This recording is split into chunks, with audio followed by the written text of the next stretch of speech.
പ്രമുഖ എഴുത്തുകാരുടെ സാന്നിധ്യം കൊണ്ട് വ്യത്യസ്തമായി അൽമനാർ സ്കൂളിലെ വായനാ ദിനാചരണം.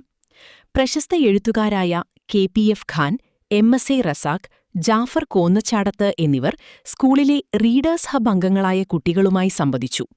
ചെറുപ്രായത്തിലെ നിരന്തര വായനയിലൂടെ എഴുത്തിന്റെ വഴിയിലെത്തിച്ചേർന്ന അനുഭവങ്ങൾ മൂവരും പങ്കുവച്ചു.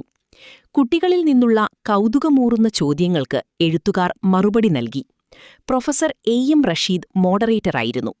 ചടങ്ങിൽ പ്രിൻസിപ്പൽ റസിയ VA സ്വാഗതം പറഞ്ഞു. IGT chairman AMA Samad, Avinash Moosa, Zakir Karukancheri, Mini Ajay തുടങ്ങിയവർ പങ്കെടുത്തു. ചടങ്ങിൽ എഴുത്തുകാരൻ ജാഫർ കോന്നച്ചാടത്ത് സ്കൂൾ ലൈബ്രറിക്കായി താൻ രചിച്ച പുസ്തകങ്ങൾ കൈമാറി. പ്രോഗ്രാം കൺവീനർ ജയചന്ദ്രൻ PS നന്ദി രേഖപ്പെടുത്തി. പലപ്പോഴും പല നാടുകളിലും സഞ്ചരിച്ചിട്ടുണ്ട്. പെരിന്തൽമണ്ണ, മലപ്പുറം, കരുവാരക്കുണ്ട്, നിലമ്പൂർ പ്രദേശങ്ങളിലൊക്കെയാണ് കൂടുതലും ഞാൻ യാത്ര ചെയ്യാൻ കാരണം. അങ്ങോട്ടൊക്കെയാണ് പോയത്. അതിനൊരു കാരണമുണ്ട്. ഈ ഞാൻ യാത്ര ചെയ്യുന്നത് അല്ലെങ്കിൽ ഈ ചരിത്രം അന്വേഷിച്ച് പുറപ്പെടുന്നത് ഒന്നുമില്ലാതെ സിലബറിൽ നിന്നാണ്. അതായത് ആരായിരുന്നു, എന്തായിരുന്നു ഒന്നും അറിയില്ല. ആകെ അറിയാവുന്നത് ഈ ഞാൻ നേരത്തെ പറഞ്ഞതുപോലെ ഈ വല്യപ്പായുടെ നാട്ടിലേക്ക് നമ്മളൊരു ട്രേഡ് കമ്മ്യൂണിറ്റിയാണ് ഇപ്പോഴും അതെ, പണ്ടും അതെ. അതിന്റെ ആ പാരമ്പര്യമൊക്കെ തുറന്നു പോകുന്നുണ്ട്. അതുകൊണ്ട് തന്നെ ഈരാറ്റുപേട്ടയിൽ അത്ര ഒരു വായനയുടേതായിട്ടുള്ള ഒരു ധാരാളം ആളുകൾ ഒരു പ്രദേശമായിരുന്നു. പക്ഷെ ഒരു കാര്യം പ്രത്യേകം ശ്രദ്ധിക്കേണ്ടത് 1970-കൾ വരെ ഈരാറ്റുപേട്ട സജീവമായി പ്രവർത്തിച്ച 3 ലൈബ്രറികൾ ഉണ്ടായിരുന്നുള്ളൂ. ഈരാറ്റുപേട്ടയിലെ പഴയ തലമുറ വിദ്യാഭ്യാസം കിട്ടിയ കുറച്ച് ആളുകൾ നന്നായി വായിച്ചിരുന്നു. ആസാദ് ലൈബ്രറി, PSM ലൈബ്രറി, രണ്ടാമത്തെ തെക്കക്കരയിൽ ആസാദ് ലൈബ്രറി നടക്കില്ല, മൂന്നാമത്തേത് ഇപ്പോ നമ്മുടെ ചന്തയില് ഡോക്ടർ ശർമ്മയുടെ ഹോസ്പിറ്റൽ ഇരുന്ന പ്രദേശം. കരുവാരക്കുണ്ടിൽ നിന്നും അൻസാരി എന്നൊരു മാസികയുണ്ട്, CN നറുമുകൾ. അതില് ഈ ഖുർആൻ പഠനം ഇന്നത്തെ പോലെ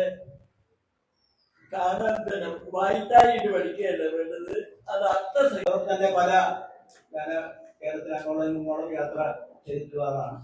അപ്പൊ അവിടെയൊക്കെ ഈ IPH പോലെയുള്ള പ്രസിദ്ധീകരണങ്ങളുടെ സ്ഥിരം വായനക്കാർ അവര് കാണുമ്പോഴൊക്കെ നിങ്ങളുടെ പുസ്തകങ്ങൾ വായിച്ചിട്ട് നിങ്ങൾ ഇപ്പോഴാണ് കാണുക. അതുപോലെ പ്രബോധനം വാരിക ഇപ്പോഴും ഞാൻ ഇടവേള ഒഴിച്ച് ലേഖനങ്ങളും പഠനങ്ങളും ഒക്കെ എഴുതിയിരുന്നു. അപ്പൊ അതിലൂടെയും വായനക്കാർക്ക് എന്നെ അറിയാം. സ്വാഭാവികമായിട്ടും അതൊക്കെ ഒരു പ്രചോദനങ്ങളാണ്.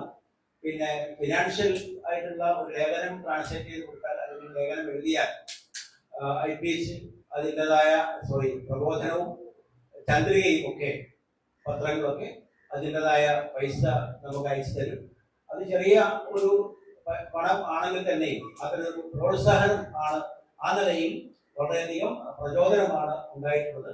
ഒന്നുകൂടി ഞാൻ സൂചിപ്പിക്കട്ടെ, ഞാൻ പറഞ്ഞല്ലോ, ഞാൻ പഠിച്ച 8 വർഷത്തെ കാലയളവിൽ ശാന്തപുരം കോളേജിൽ പ്രഗത്ഭരായ എഴുത്തുകാരന്മാർ മിക്കപ്പോഴും വന്ന് പ്രോഗ്രാം നടത്തുമായിരുന്നു. അവരുമായിട്ടൊക്കെ സൗഹൃദങ്ങൾ ഉണ്ടാക്കുവാനും വ്യക്തിബന്ധം ഉണ്ടാക്കുവാനും അവരുടെ വായനാ ലോകത്തിൽ കടക്കാനുള്ള സൗഭാഗ്യം ഉള്ളതാണ് നമുക്ക് എഴുതാനുള്ള ചെറിയ പ്രചോദനമായത്. 8 വർഷം കോഴിക്കോട് ടൗണിലാണ് ഞാൻ ജീവിച്ചത്. അവിടെ ഓരോ ആഴ്ചയും അളകാപുരി ടൗൺ ഹാള് പോലെയുള്ള പ്രദേശങ്ങളിൽ സ്ഥലങ്ങളിൽ പ്രഗത്ഭരായ സാഹിത്യകാരന്മാരുടെ സാഹിത്യ സംവാദങ്ങളും ഈ ആഘോഷത്തിന്റെ ഭാഗമായി കോഴിക്കോട് പ്രധാന മാനാഞ്ചിറ മൈതാനിയിലും പിന്നെ ഒക്കെ ഓണാഘോഷ പരിപാടിയിൽ ഒട്ടേറെ സാഹിത്യ സാമ്രാട്ടുകൾ അവിടെ വരും. അതോടൊപ്പം തന്നെ വൈക്കം ബഷീറുമായി ജമീലിൽ പോയി ദീർഘമായി സംസാരിക്കുവാനൊക്കെയുള്ള അവസരം ധാരാളം സാഹിത്യകാരന്മാരുമായിട്ട് അടുത്തിടപഴകാനുള്ള സൗഹൃദത്തിന്റെ സാഹചര്യം ഉണ്ടായതുകൊണ്ട് നമുക്ക് അവരുടെയൊക്കെ പ്രചോദനം ഉൾക്കൊള്ളാൻ കഴിഞ്ഞു. ഒന്നുകൂടി ആഡ് ചെയ്യട്ടെ, ഖത്തറിലെത്തിയപ്പോൾ സാധാരണ പ്രവാസികൾ ജോലി കഴിഞ്ഞ് വൈകുന്നേരം വീട്ടിലെത്തി കഴിഞ്ഞാൽ ആകെ കൂടിയുള്ള എന്റർടൈൻമെന്റ് അവിടെ TV കണ്ട് സിനിമകൾ കാണുക എന്നതാണ്. ആഴ്ച അവധി ദിവസങ്ങളിൽ തൊട്ടടുത്തുള്ള കോർണീഷിൽ പോയി നടക്കും. ഇതിൽ ആയിരുന്നു. അപ്പൊ ഇത് പൊതുവിൽ എനിക്ക് താല്പര്യമില്ലാത്തതുകൊണ്ട് ഇടയ്ക്കിടെ TV കാണും. പിന്നെ അതിനൊന്നും വിമുഖനൊന്നുമല്ല. ഖത്തറിലുള്ള നാഷണൽ ലൈബ്രറി, ബ്രിട്ടീഷ് ലൈബ്രറിയെ പോലെ തന്നെ ഉള്ള ലൈബ്രറിയിൽ നിന്ന് പുസ്തകങ്ങൾ എടുക്കുകയും ഇംഗ്ലീഷ്, മലയാളം, ഇംഗ്ലീഷ്, അറബി ഗ്രന്ഥങ്ങൾ എടുത്ത് വായിക്കുകയും ഒക്കെ ചെയ്തു. എനിക്ക് തോന്നിയിട്ടുള്ളത്.